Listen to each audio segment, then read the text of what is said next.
ሚኒሊክ እንደ ሌሎች የነገስታት ልጆች የተመቸ ልጅነት አልነበረውም። ለምሳላችሁ እናቱ አሽከር ወይም ባሪያ ስለነበረች ማለት ነው። እጅጋየሁ ትባላለች። እጅጋየሁ በሸዋ ግዛት ውስጥ የምትገኝ አሽከር በሞግዚትነት የምታገለግል ሴት ነች። ከለታት በአንድ ቀን ህልም ይታያታል። ከማህፀኗ ውስጥ ከብልቷ ውስጥ ማለት ነው ፀሐይ ሲወጣ ይታያታል።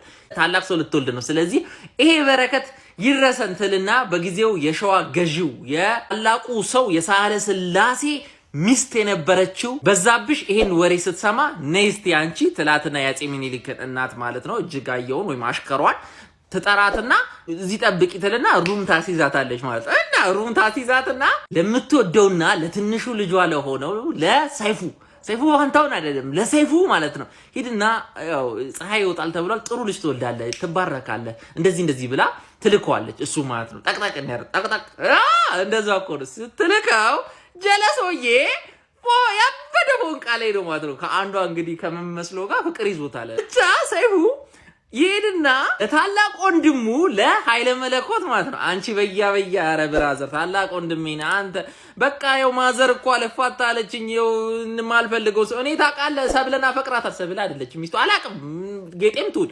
አፈቅራታለሁ ይሄው እንደዚህ እሷ አሰማመቼ ፈርቻታለሁ ምናምን ሲል ኃይለ መለኮት እኮ አንቺ በያ ኧረ በእናትሽ ደሞ ለጉጂ ሄደላችሁ በወንድሙ ፋንታ ታላቅ ወንድምየው ኃይለ መለኮት ይላል። ሄድና እንግዲህ እጅጋየሁም ታረግዛለች። አሽከሯ ሴት በታላቅ የንጉስ ዘር የሚሳብ ወደ ሰለሞን የሚባል እንግዲህ ዘርን የያዘ ልጅ በማህፀኗ ትይዛለች።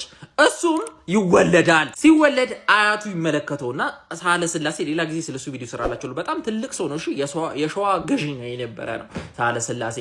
ያየውና እንደው ከአሽከር መወለድህን ሸዋ ቢያይክ ምኒልክ ይለውና ምኒልክ ሸዋ ብሎ ስም ያወጣለታል ማለት ነው ለዚህኛው ጎረምሳ ልጅ። ያው አፄ ምኒልክን አይቀበሉትም። ቤተ መንግስት ምናምን አይደለም ያደገው እስከ 10 እስከ 11 አመቱ ድረስ ማለት ነው። ከልጆች ጋር እየተጫወተ ከገበሬ ልጆች ጋር ነው ያደገው አፄ ምኒልክ ማለት ነው። 10 15 አመቱ ገደማ ላይ ያው ቴዳ ይነሳል። ቴዳ ደምሳሹ ነው። ሁሉንም እየቀጣጣ መጥቶ ንጉስ ሆኖ ሲመጣ ሸዋ ላይ ሲደርስ የዛ ጊዜ የሸዋ ገዢ የነበረው የአፄ ሚኒሊክ አባት ኃይለ መለኮት ገና ቴዎድሮስ ከመምጣቱ 2 ቀን ነው 1 ቀን ሲቀረው ሞተ። ተሽቀዳድሙ ማለት ነው። ያው ቴዎድሮስ ይገለው ነበር ምንም እንዳትጠራጠሩ እሺ። ከዛ ቴዲዬም ብድግ ያደርግና አፄ ሚኒሊክን ይዞ ማርኮ ከእናቱ ጋር ጭምር ይዞ ይሄድና ግዞት እስረኛ ያደርጓል።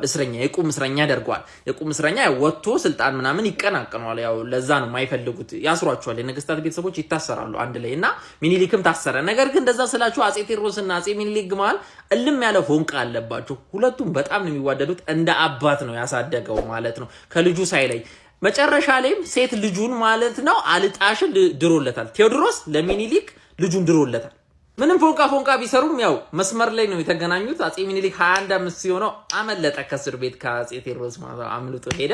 ከዛ ያው የሸዋ ታሪክ ይጀምራል። ራሱን የቻለ ታሪክ ይፈጠራል። ቴዎድሮስም ያው ከጊዜያት በኋላ ራሱን ያጠፋል። ብቻ